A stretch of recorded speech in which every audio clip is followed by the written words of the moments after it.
feel like sometimes life is really mental. Dude, that's actually a really good name for a podcast.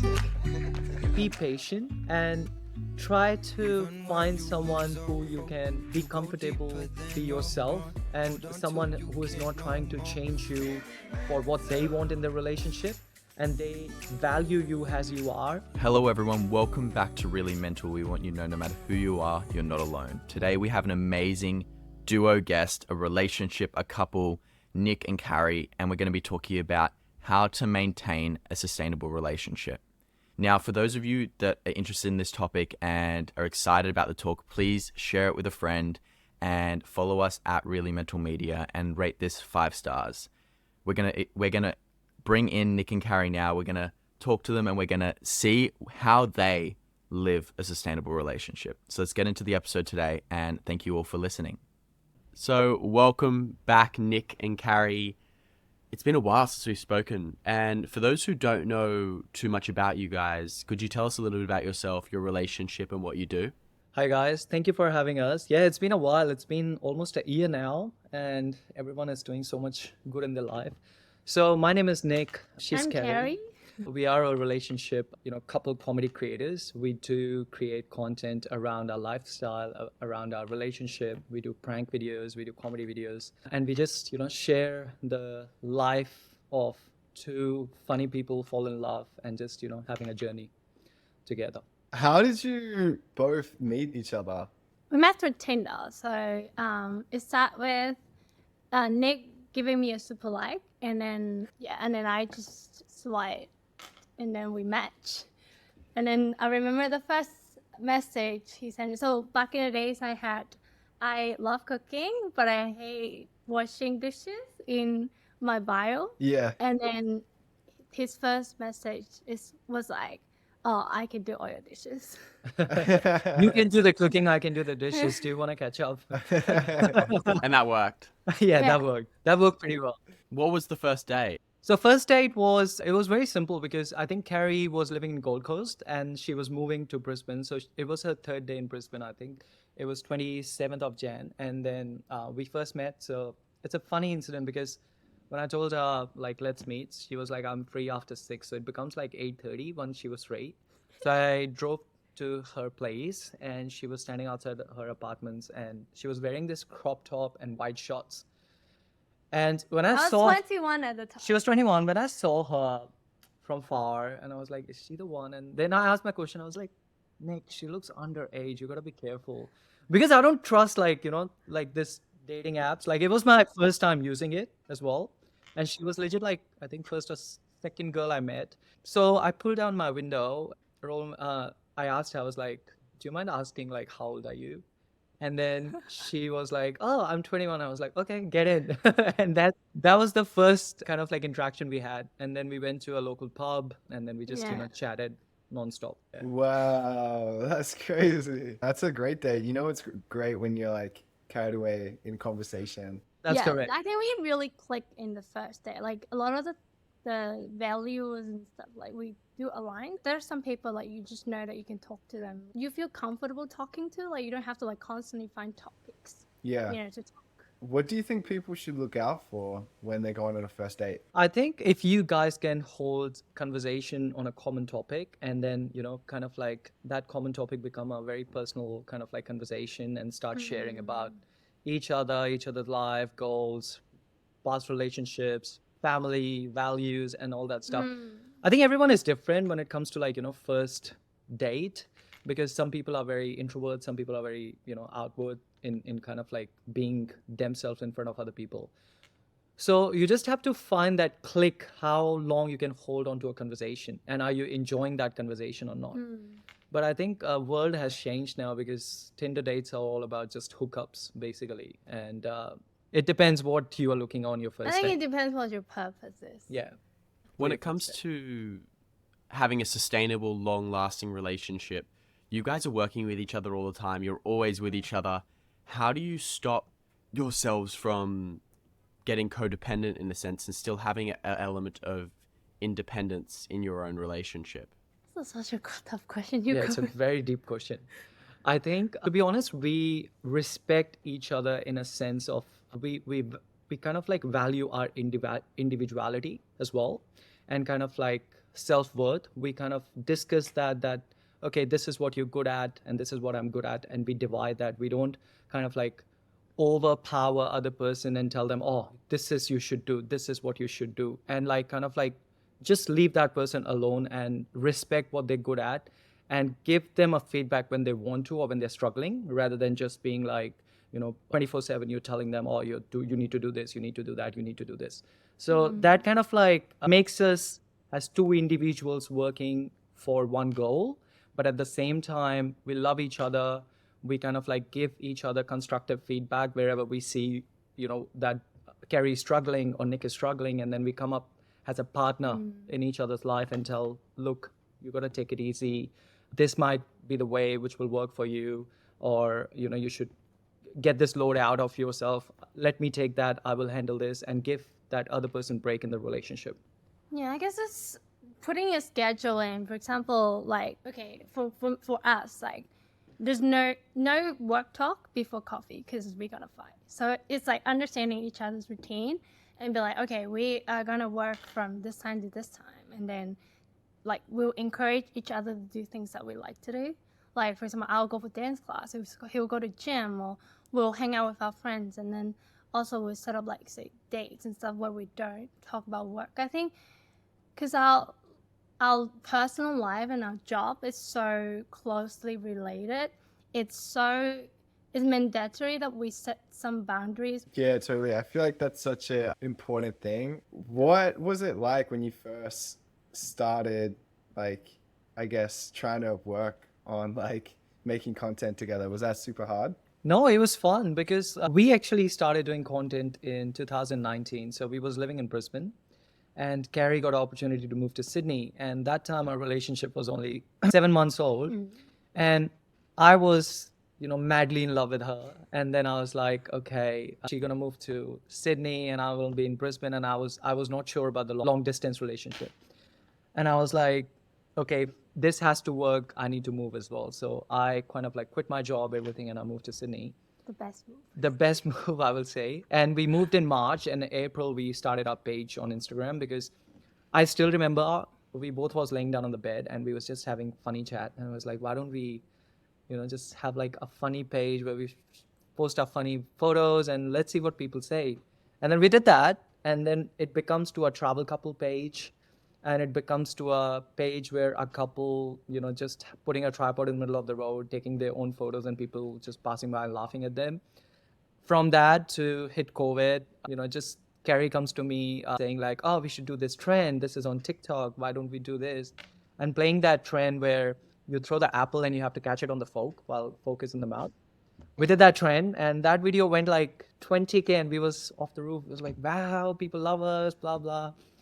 And then that's how it started. So it was all about, just fun. It was not about a pressure, oh, we need to do this, we should do that. Yes, a little bit here or there, we had a strategy talks that, okay, this photo is working, so we should do this. But it was never a dream, I will say, that we want to be big on, social media or anything. I don't think we ever thought about we were going to be where we are at the moment. How do you manage disagreements and fights in both work and life? A simple answer: by listening to each other. We will always kind of like respect, and we will give our feedback. We will always have this, like, I won't say like argument or anything. It would be more about like discussion, but it can be a heated discussion. But then we will put it into, the execution phase, and we will just be like, okay, this is what we have done and this is the results. And that's how we kind of like tell each other, okay, your results is this, my results is this. Let's stick to the results, which is better.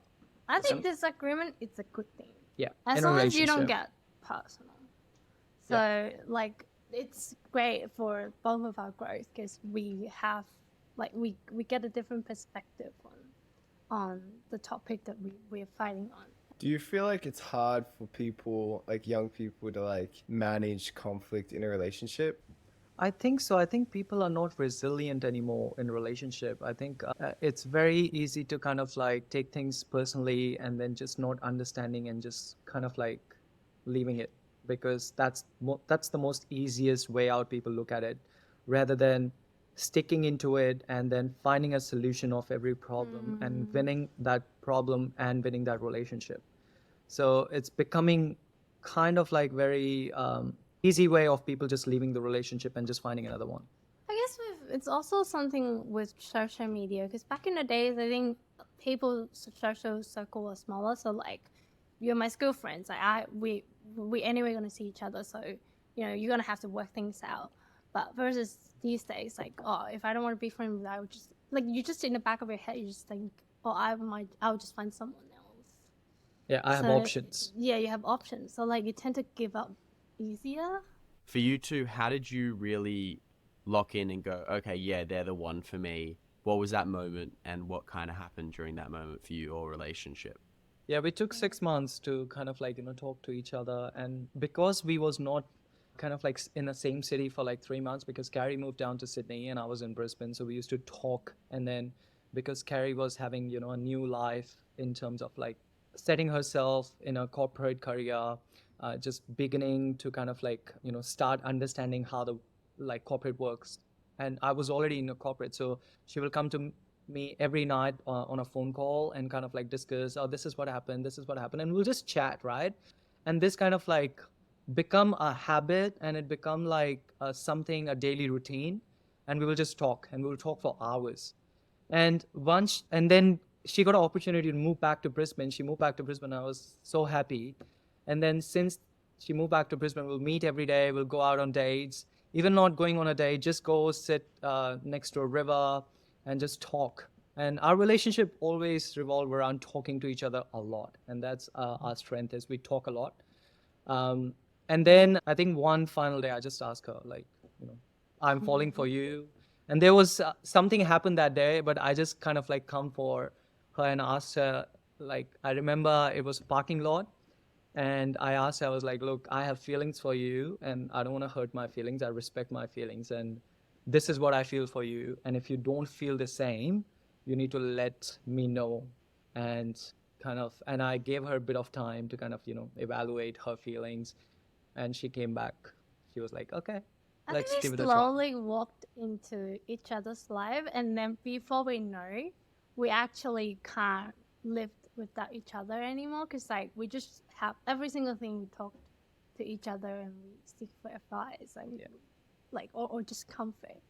And yeah, it just at that point that Nick was like, do you want to take that seriously? And there was one time, so because me and Carrie was going on, different dates at that time, and we, as a friends, we will tell each other everything. And I will start feeling jealous. And this was my, and I was like, why I'm jealous? Like, I never used to be jealous for anything. And that's kind of like gave me that hint. And I was like, okay, before it gets, to a point where I'll start feeling, hurt, I need to ask her. I think it's good that you were actually able to speak openly about how you feel as well, and own your feelings, and really take them into consideration and go like, hey, look, I'm feeling this way. Tell me if you're feeling the same or not. For those that are like someone and they've been talking to them for a while and they would like to take it to the next step, what advice would you give them? I think you need to kind of like evaluate your, relationship with that person. How's that person? What do they like? Because some people, you just can't go to them and ask them, oh, you are in or you're out.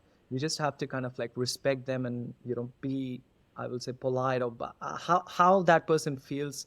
That person will know if you're, if you're being with them for like 3-4 months. And then just kind of like ask them. You need to have an answer for yourself to kind of like value yourself. If you I just think you feel the right time. Like, it's very hard to tell, or when, or 3 months. No, it's not like this. It's like, you gotta have to experience yourself, and when it feels like it's the right timing, just to get out. Maybe like give yourself a little preparation. Like, what if it goes the other way around? What would, if you were to give some dating advice from Nick and Carrie, what types of things should people look out for on those first dates? I think to find someone on the first date, it's very hard. I will say you can't judge a person on the first, few hours of meeting, but you can find out like, do you have any common, preferences, common likes, or like, values, or family values, or, friends values, or past relationship experiences. you just have to connect. It's very hard to kind of like give any advice to any particular person in today's dating era, because it's just so different, to be honest. It's very different dating era, what we are living in right now. But having a laugh, having just like light moments on a first date is a very good date for me. For those listening as well, I wanted to ask, what are 3 traits you guys have learnt for being in a relationship that everyone else should take into their relationships? I think be a very good listener. I always say this, like relationship is all about like you need to be a good listener. Second thing is you need to trust the process. And I will say compromise, because sometimes you have to just let it go and kind of like put your relationship over yourself, because there's 2 people in a relationship and you're a single person as a self person. So that's my 3 things. What's yours? For me, it's be yourself. Like, don't try to act like someone else, and knowing what you're worth. Yeah.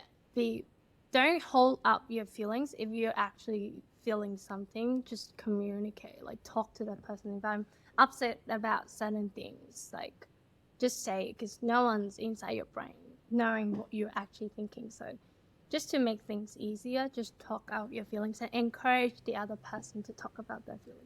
That makes sense. When it comes to your relationship and the fans and people that interact with your relationship, how do you present your relationship online? And is that different to actually the way it is, or is that how it actually is? It is how it is. Like, what you guys see, it's basically us. Yes, there are some, scripted drama and stuff like that we do, but we are like this in our relationship. We will laugh, or we will just fight like that, and we will, a minute we are laughing, a minute we are fighting, and a minute we are making like each other happy. And that's how a relationship is. And that's why I think we are very grateful that people who have joined our journey on social media, they kind of like know that who Nick and Carrie is. And some people have met us in real, and they will be like, and Carrie would be sometimes just saying something to me in front of them, and I'm like, okay, Carrie is who Carrie is, and Nick is who Nick is. I think we just post so much content. It's so hard to just, act. Yeah. Act like something. If I'm angry, and I'm angry on the camera, so I don't care. Most of the time, we just who we are. I think that, yeah, to your point, Carrie, I feel like when you are filming that much content, like, that's tough to, like, fake that. Like, it's just like... Act all the time. Yeah, It exactly. just doesn't work. What are, like, some things that you think have made you better at, like, actually voicing your feelings and thoughts? It's a very deep question again. I guess it takes time. Like, takes time to actually gain the trust of that person. Like, right now we're 6 years in a relationship. Like, I know that I can talk about each and everything, but I guess in the beginning you try to, I wouldn't say phrase it, but like you try Hold to it. try to slowly let it out, and really when you're talking about it, you're not putting, like, the purpose of doing it is not like I'm going to spread you negativity and just complain about you. It's more about, hey, this is happening to me. I'm feeling like this. What is the solution? How can we work together to help me or help you not to feel that again? And I think the other person's job is just to kind of like calmly listen, and then understand, and then just do what your partner wants from you at that time. Probably comfort her or like comfort him according to what exactly they're feeling. For sure. Yeah, I feel like that's interesting insight. It's helpful advice. I know you mentioned before, Nick, about like cultural differences in a relationship. How do you manage that? I think it's about being learn, like, you need to learn and you need to respect other culture. So for example, I'll give you a example. When I started dating Carrie, so this was the first time I started going to someone's house, like they just eat like typical Chinese Hong Kong food, Which is super plain. which is very bland, and like it's just a soup with salt in it, and like the veggies would be fully boiled and chicken is almost boiled. And we're coming from an Indian background, like we need taste in every single thing. We And need sauce. that masala, spices, a lot of like masala. And then food becomes food. For them, it's more about like, plain eating and stuff. So when I went to the dinner with her mom for the first time, her mom invited me, and I got served some plain veggies and rice, and that was boiled rice. And then everything was super plain. So when I had the first, bite, and I was like, okay, I cannot swallow this because this has no taste at whatsoever. But I think at that time, I did remember telling myself that this is what their food is and I need to respect it. And I just slowly kind of like, ask my partner to help me, to give me a salt or give me a sauce. But I did it very secretly so that I Yeah, can you enjoy asked my me. meal. I remember you asked me for Maggi. So Maggi is like a It's like a soy sauce. soy sauce, but a saltier version of soy sauce. And then I gave him the bottle, and half the bottle he put in the rice. And then that's how I slowly kind of like, adjusted to those dinners. But I was not just focusing on the dinner. I was focusing on the moments I'm having with a family, having, conversations. So it's all about learning. It's all about respecting. It's all about kind of like finding that things you enjoy, right? Learning from different culture or like different culture background. I found it super fun. Like It's people very always, funny. I think that people tend to ask, "Oh, how do you overcome cultural problems?" But for me, it's never really a problem. Like they're Hindus and I'm not. Like I'll respect them. I'm like, okay, I'm just gonna go and check out what you guys do, and it's always great stories and like food wise. Like I like it, I don't like it, I tried it. Like I think it's just Yeah. that open minded to try to accept things, no matter you like it or not like it. I don't really see a problem that not liking it. So Yeah. you just have to say, oh, this is not what I like, but I like this or something like this. Yeah, no, 100%. I think it's really important to don't yuck someone's yum. That's what I like to That's say. correct. Yeah. Yeah. I like That's that. I like Yeah, that phrase. don't yuck someone's yum. We have a few questions I know you guys sent through from some of your followers and fans. Let's start with the big one. The first big one that a lot of people have said is, when are you getting married? That's the biggest internet question. I think we are getting ready for it. It's still a bit of time. Is there a ring? It will come. Carrie's getting excited there. So welcome question. It will come. I think we do have some plans which we need to kind of like fulfill before we get into that bigger stage. But rest assured, I think I have always tell this to our followers that they will be the first one who will know when the news comes out. And we have planned a virtual wedding so that everyone can attend it. So yeah, it will happen. It will happen. That's the answer. I reckon our life not going to change before and after marriage. It's just actually that, that process, that procedures we need to go through. And I personally, I always tell him, I want to do 3 different weddings. I want a white wedding, I want a Chinese wedding, and I want to Indian wedding. Indian wedding. The destination wedding. So it actually makes his job really hard. I need a lot of logistics and planning. But yeah, it will happen. It will happen. It will happen. I like the sound of a virtual wedding. I'll make sure I'm there. Yes, you have to. Secondary question to the marriage question is, once you're married, how many kids are you guys having?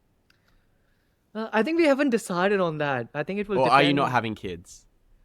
We don't know. We will love kids. We will definitely have kids. But I think I really want a girl because I really want to dress my girl into princess dress, like a Barbie. I think it will get decided on the first night of the marriage how many kids we want. Let's see what else we've got. How is your mental health? That's a good question. How's this year been for your mental health, both of you? It's been very good so far. Whatever we have kind of tell ourselves, talked to each other, we kind of achieved it. And if we haven't achieved it, we kind of have made plans to kind of postpone a little bit and just focus on ourselves right now, our relationship, our family. And it's pretty good. I personally feel I'm in a very good state of mental health right now. Same. I think we addressed it. That was a little time that we were really busy and now we're just feeling oh, why are we have to do this? Why are we going through this? But then that's why we plan our next trip. We're going to Thailand and Hong Kong. So now you have something. I think it's so important for me to have something to look forward to set up something that, oh, it's okay. Just for this period, you're gonna be a bit more busy, but then you will get a reward out. That makes sense. I think on the topic of mental health as well, someone asked, how do you both manage your negative thoughts and support each other in a relationship?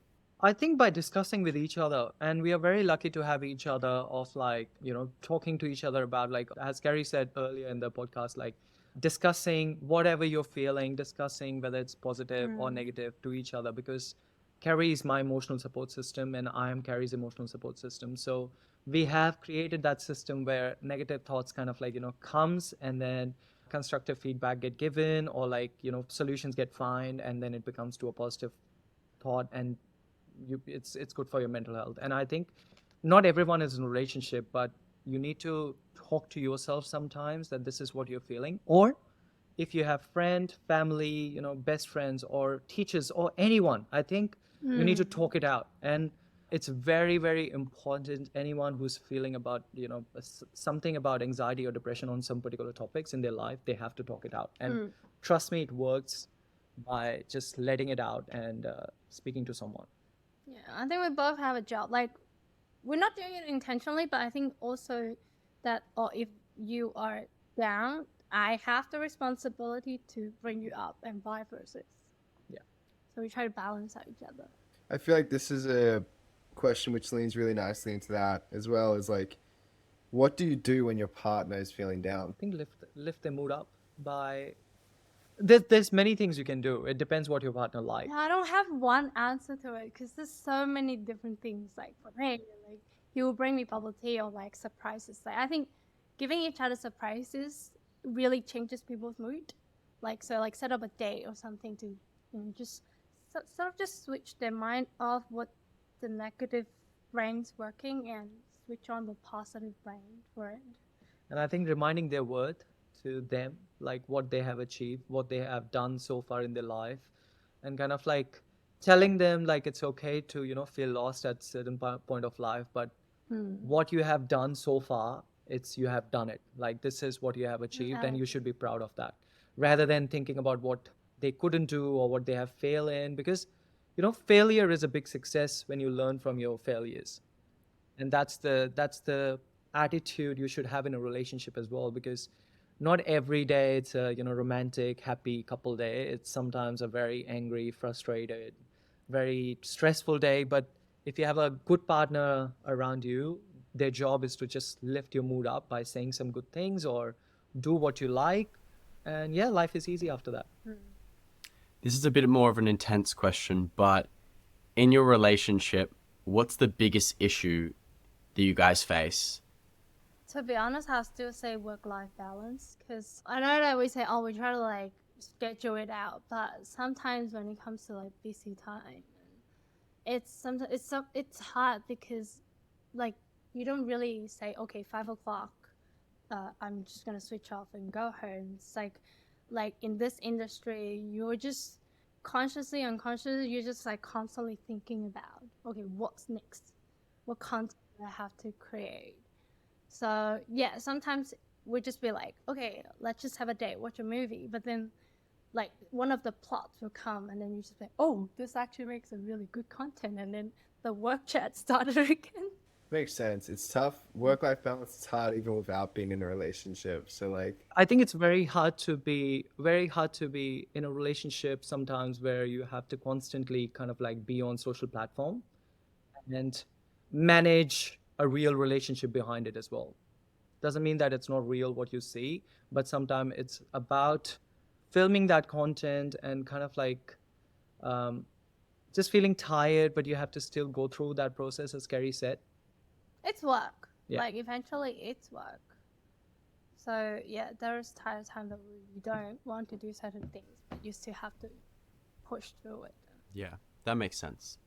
I think that it's important to communicate about those things and set those boundaries where you can, because work can overlap, especially for you guys where your work is your relationship, and your relationship is also linked to work, and it's all of these intertwined type of things, which can get really complicated. what advice would you have for people to find something that is healthy for them and work towards that? I think you just need to leave an unhealthy relationship. I think if it's not working out, it's not worth you being in this relationship. You're wasting your time, your energy, and it's affecting your mental health. I think the best thing to do is just pull yourself away from all these negativity. Yeah, there's no point of sticking to a toxic and a bad relationship, because that disturbs your mental health, and it can leave a very deep scar on your mental health, which will take you years to kind of like recover from. So it's very important to understand your self-worth and respect your kind of like self-worth and just get out of it. Sometimes you can, if it's a toxic relationship, just in a sense that you can kind of like overtake that toxicity with your love and affection, you can give it a try, right? But if someone is constantly just deceiving you, or just spreading toxic things in relationship, you should better get out as soon as possible. And kind of finally, to wrap up, what advice would you give those when it comes to relationships and finding their life partner?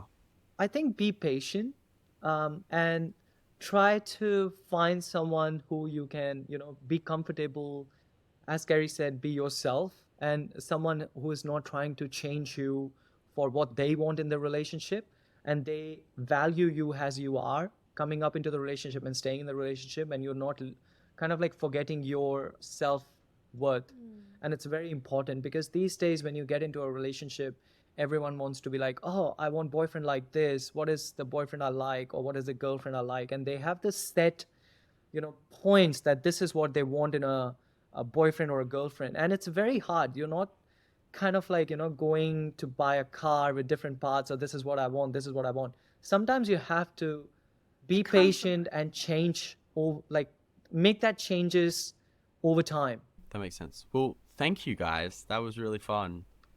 Thank you guys. That was fun too. We need to do this more often, like podcast, because we love coming to the podcast and like sharing our values or relationship advice to the people, because as we mentioned earlier, relationship era has changed now, and we get a lot of questions about this, like how do you find each other so healthy in a relationship when there's just so much toxic relationships out there. Yeah, So I you think guys are doing a very great job by Yeah, doing I think this. it's amazing. And I think thank for you. us, we really need to talk about this more, because I think a lot of our audience really want to hear from us, but then we do videos, but then we never really like actually talk Address about these it, issues. it.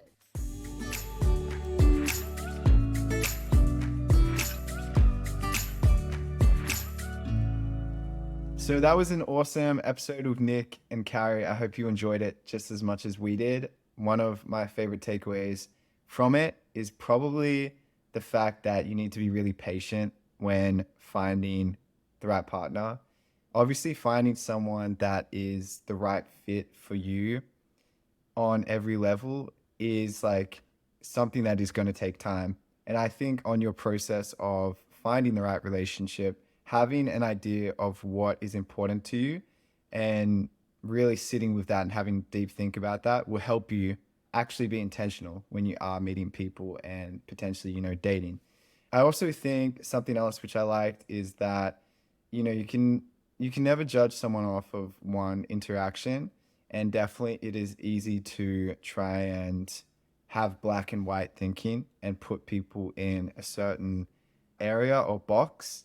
However, humans are not like that, so giving someone the time to really get to know them and be able to understand where they're coming from is important. Obviously, if something doesn't feel like the right fit, then you don't have to keep staying in that relationship, dating that person, hanging out with that friend, whatever it is. But it's just something to keep in mind as well, to make sure that you are giving people the time to actually get to know them. If you enjoyed this episode, then please consider rating it 5 stars and following us at Really Mental Media. And also consider sending this to your bestie or a friend that may find this useful as well. And we really appreciate you being here, and we're excited for you to listen to the episode next week. Make sure you tell us in the comments what you thought of this one and what you took away from it as well. All right, see you everyone.